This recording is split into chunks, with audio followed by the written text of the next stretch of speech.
Beur jail में रोते रहे पप्पू यादव। बेऊर जेल में बंद पप्पू यादव की आंखों से निकलते रहे आंसू। कुछ इस तरह कटी है पप्पू यादव की पहली रात। पप्पू यादव जिन्होंने सोचा भी नहीं था कि इस तरीके से सलाखों के पीछे उन्हें जाना पड़ेगा।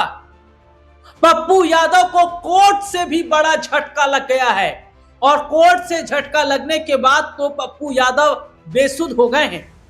पप्पू यादव को यह उम्मीद थी कि कोर्ट से राहत मिलेगी, लेकिन ऐसा नहीं हो पाया। बेऊर जेल में बंद पप्पू यादव इस वक्त गुपचुप हैं। इस वक्त वो कुछ बोल नहीं रहे हैं, खा बहुत कम रहे हैं, केवल और केवल रो रहे हैं, आंखों से आंसू आ रहे हैं। दरअसल अपने दर्शकों को बता दूं कि एक बहुत पुराना मामला है। इस मामले में पप्पू यादव को गिरफ्तार किया गया। ये मामला क्या है, और देखिए सबसे बड़ी जो बात यहां पर निकलकर सामने आ रही है वो ये है कि किस तरीके से बेऊर जेल में पप्पू यादव जो है वो रोते तो नजर आए हैं, और जो कोर्ट से झटका लगा है उसके बाद तो उम्मीद जो है वो लगभग टूटती नजर आ रही है पप्पू यादव की। बिहार के पूर्णिया से निर्दलीय सांसद राजेश रंजन और पप्पू यादव को पटना मेडिकल कॉलेज अस्पताल से डिस्चार्ज कर दिया गया। इसके बाद पुलिस ने कड़ी सुरक्षा व्यवस्था के बीच पप्पू यादव को बेऊर जेल में शिफ्ट किया। अब लोगों के मन में सवाल उठ रहा है कि पप्पू यादव की बेऊर जेल में रात कैसे कटी है, जो कि मैं बता रहा हूं कि रो रहे हैं, आंखों से आंसू गिर रहे हैं। उन्होंने सोचा भी नहीं था कि ऐसा उनके साथ हो जाएगा। पप्पू यादव को पटना सिविल कोर्ट में पेश किया गया था, जिसके बाद अदालत ने उन्हें 2 दिन की न्यायिक हिरासत में भेज दिया था। बताया जा रहा है कि पप्पू यादव को सेहत में सुधार होने के बाद में बेऊर जेल में शिफ्ट कर दिया गया। पीएमसीएच के मुताबिक पूर्णिया सांसद के स्वास्थ्य की जांच के बाद उन्हें पुलिस को सौंप दिया गया। पप्पू यादव की जमानत याचिका पर कोर्ट से उन्हें झटका लग गया, और ऐसे में देखिए पप्पू यादव को जो उम्मीद थी वो भी अब लगभग ना के बराबर नजर आ रही है। देखिए पूरा मामला क्या है इसको भी सुनिए जरा। देखिए बताया गया है कि यह कार्रवाई 31 साल पुराने केस में की गई। केस में पप्पू यादव बार बार गैर मौजूद रहे। इस वजह से अदालत की ओर से जारी संपत्ति अटैचमेंट वारंट के बाद पुलिस ने यह कार्रवाई की। पुलिस उन्हें गिरफ्तार कर IGIMS लेकर गई थी और उसके बाद उन्हें पीएमसीएच में शिफ्ट किया गया। आवाज से उन्हें बाहर लाते समय समर्थक और पुलिस के बीच कहासुनी भी हुई। तो ये 31 साल पुराना मामला है, और इस मामले में देखिए इस मामले में झटका पप्पू यादव को कोर्ट से लिखा है लगा है। यह मामला 1995 में गर्दनीबाग पुलिस स्टेशन में दर्ज धोखाधड़ी विवाद से जुड़ा है। शिकायत के अनुसार घर के मालिक ने आरोप लगाया कि इस सांसद ने धोखे से उनकी संपत्ति अपने ऑफिस चलाने के लिए ले ली थी। शिकायतकर्ता विनोद बिहारी लाल ने दावा किया कि उनका घर धोखे से किराए पर लिया गया और बाद में उसे सांसद के कार्यालय के तौर पर इस्तेमाल किया गया। ये मामला कोर्ट में चल रहा था, और ये जो मामला कोर्ट में चल रहा था, कोर्ट ने पप्पू यादव को जो है बार बार समन भेजा था कि भैया आइए कोर्ट में, लेकिन पप्पू यादव नहीं गए। पप्पू यादव अपनी अकड़ में थे। पप्पू यादव तो ये समझ रहे थे कि भैया हम तो सांसद हैं, अरे हम कैसे जाएंगे, हमारी नाक नीची हो जाएगी। एक बार नहीं, 2 बार नहीं, 3 बार नहीं, कई दफा बार नहीं गए वो।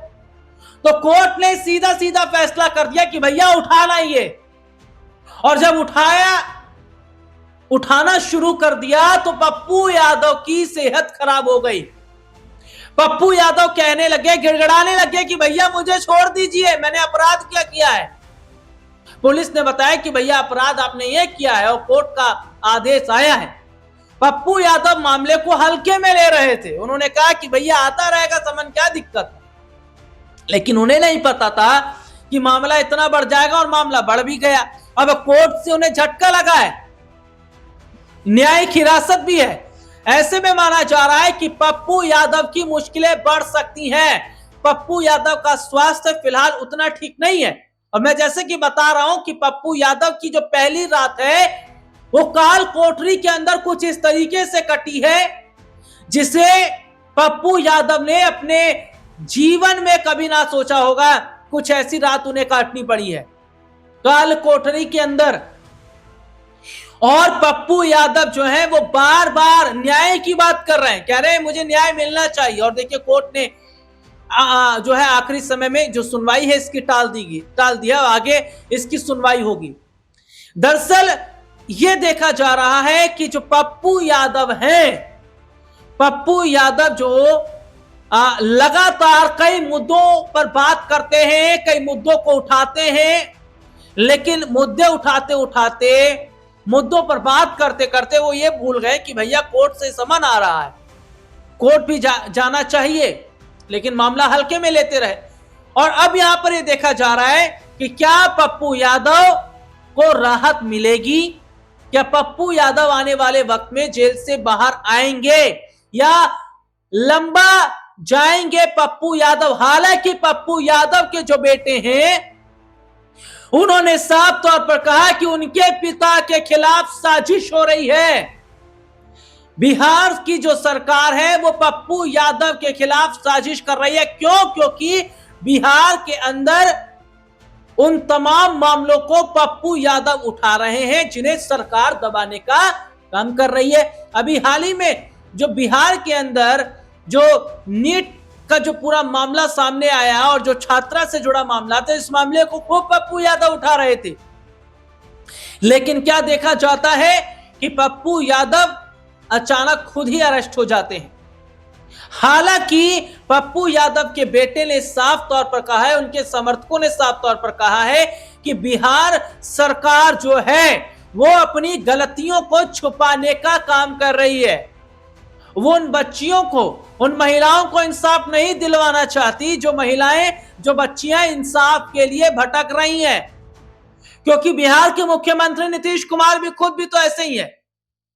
क्योंकि एक महिला का जो हिजाब उन्होंने खींच दिया था उस पर कितना ज्यादा बवाल हुआ और इसी से समझ में आ गया कि भैया सीएम साहब महिलाओं की कितनी सम्मान करते हैं, कितना आदर सम्मान करते हैं, कितना इज्जत करते हैं।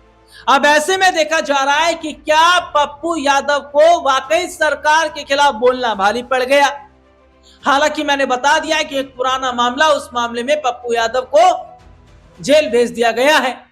लेकिन देखिए पप्पू यादव की अगर मैं यहां पर बात करता हूं तो बिहार के ऐसे बहुत सारे जो मुद्दे हैं उन्होंने ना सिर्फ बिहार में उठाए बल्कि संसद में भी उठाए और सरकार से सवाल भी पूछे। तो यह देखा जा रहा है कि भैया सरकार के खिलाफ बोलना भी पप्पू यादव को भारी पड़ गया, क्योंकि पप्पू यादव ने सरकार की नाक में दम मचा दिया था।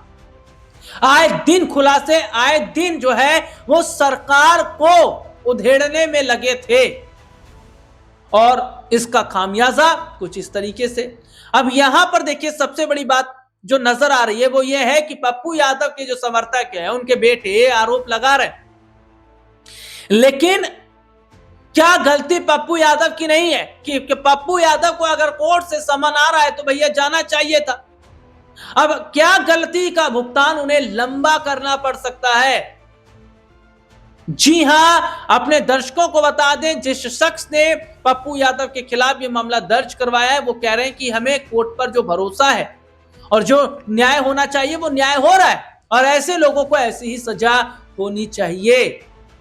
अब आगे इस मामले में क्या कुछ बड़ा निकल कर आता है, कोर्ट आगे क्या इस मामले पर बड़ा फैसला सुनाती है, इसका अपडेट अपने दर्शकों को आगे जरूर देंगे। फिलहाल के इस प्रोग्राम में